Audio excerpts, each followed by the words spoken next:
Bonjour, aujourd'hui nous allons réaliser la recette du riz comorien Maele Wanazi. Pour cela, il vous faudra 130 g de poudre de coco, 1 kg de riz basmati ou autre selon vos choix, et du sel. Pour la sauce du rougail, il vous faudra 6 tomates, une échalote, un citron et du sel. Pour commencer, versez les 130 g de poudre de coco dans un mixeur et rajoutez de l'eau chaude jusqu'à 1500 ml. Et laissez mixer à peu près 3 à 5 minutes.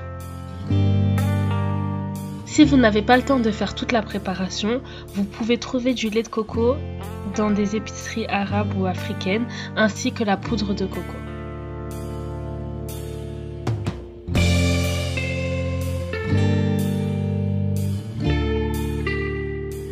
Quand vous avez fini de mixer le tout, versez-le dans un tamis pour obtenir le lait de coco. Ensuite, vous malaxez avec vos mains pour obtenir tout le lait de coco qui reste à l'intérieur. Lorsque vous avez terminé de malaxer toute la préparation, remettre la poudre de coco à l'intérieur du mixeur. Et cette fois, vous rajoutez de l'eau chaude jusqu'à 750 ml.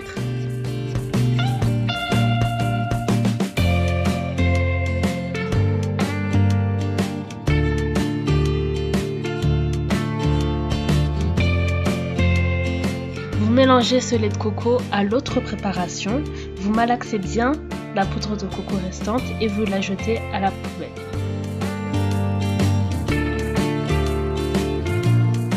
Vous pouvez rajouter du sel comme vous le souhaitez. Enfin, moi j'aime bien quand le lait de coco il est bien salé, mais ça dépend des personnes.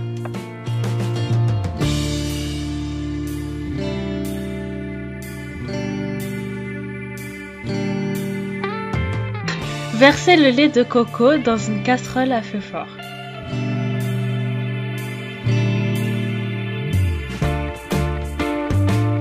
J'ai choisi de prendre du riz basmati et j'ai dû le laver 2 fois. Après, ça dépend du type de riz. Des fois, vous aurez à le laver au moins 3 fois.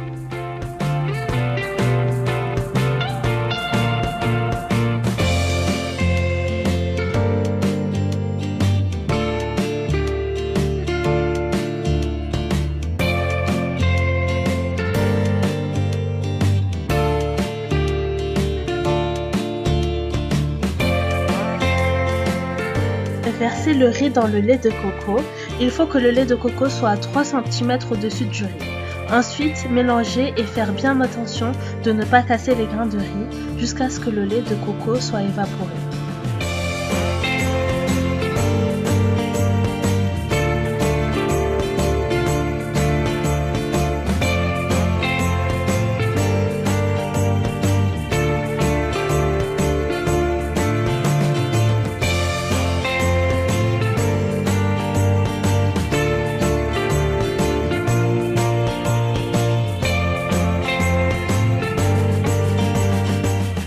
Recouvrir la casserole avec du papier aluminium et un couvercle. La cuisson prend environ 10 à 15 minutes. Voilà, le riz est terminé, nous allons commencer le rougail. Coupez les 6 tomates en deux et enlevez les graines qu'il y a à l'intérieur.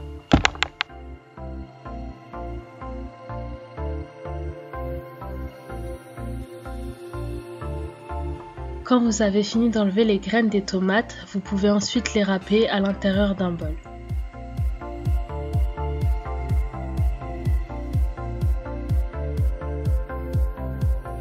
Mélangez le tout, ajoutez les zestes d'un citron puis son jus.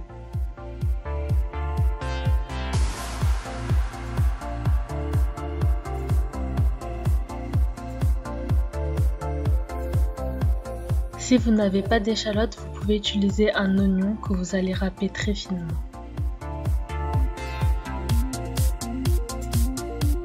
Ensuite, vous pouvez ajouter le sel. Dans un tamis, mettre les graines de tomates pour récupérer tout leur jus. Voilà, la recette est terminée. Bon appétit!